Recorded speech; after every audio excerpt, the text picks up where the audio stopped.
श्रीराम समर्थ. श्री गोंदवलेकर महाराज प्रवचने दिवस 148. निरभिमानी परोपकार ही भगवंताची सेवाच.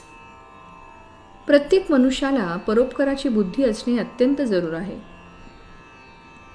पण तो कुणाला शक्य आहे आणि कुणी करावा याचा विचार करायला पाहिजे.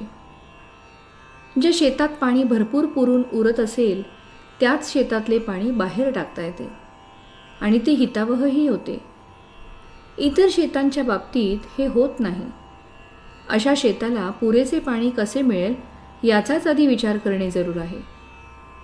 हीच दृष्टी परोपकार करणाऱ्या व्यक्तीने ठेवावी. ज्या महात्म्यांनी स्वतःचा उद्धार करून घेऊन जगाच्या कल्याणाकरिता जन्म घेतला त्यांनाच परोपकाराचा अधिकार. मग प्रश्न असा येतो की इतरांनी परोपकाराची बुद्धी ठेवू नये आणि तसा प्रयत्नही करू नये की काय?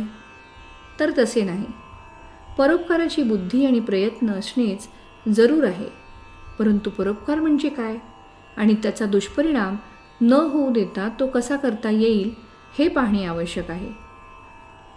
भगवंताची सेवा या भावनेने दुसऱ्याकरिता केलेली मेहनत याला परोपकार म्हणता येईल आणि त्यापासून नुकसान होण्याची भीती नाही. परंतु हे वाटते तितके सोपे नाही. कारण मनुष्याची सहज प्रवृत्ती अशी की थोडेसे काही आपल्या हातून झाले की ते मी केले, मी असा चांगला आहे अशा तऱ्हेचा विचार येऊन तो अभिमानाला बळी पडतो. सबब ज्या ज्या वेळी दुसऱ्याकरता काही करण्याची संधी मिळेल त्या त्यावेळी तिचा फायदा घेऊन मनाला अशी शिकवण द्यावी की देवा, तुझ्या सेवेचा लाभ मला दिलास ही माझ्यावर कृपाच झाली. अशीच कृपा ठेवून आणखी सेवा करून घे. ही विचारसरणी जागृत राहिली नाही तर आपला कसा घात होईल याचा पत्ताच लागणार नाही. म्हणून अत्यंत जपून वागणे जरूर आहे. परोपकार याचा सरळ अर्थ परउपकार म्हणजे दुसऱ्यावर केलेला उपकार. यावरून असे लक्षात येईल की परोपकाराला दोन व्यक्तींची गरज लागते. एक उपकार करणारा आणि दुसरा उपकार करून घेणारा. जगातल्या सर्वसाधारण व्यक्ती पाहिल्या तर आपल्या स्वतःवरून असे दिसते की मी एक निराळा आणि प्रत्येक व्यक्ती आणि वस्तुमात्रागणिक सर्व जग निराळे.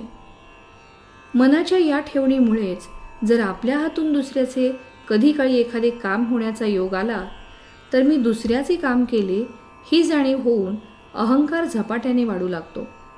म्हणून परोपकाराच्या बाबतीत अत्यंत सावध राहण्याची सूचना सर्व संतांनी दिली आहे. नामात राहिले म्हणजे अहंकार नाहीसा होऊन सावधानता येते आणि चित्त शांत होते.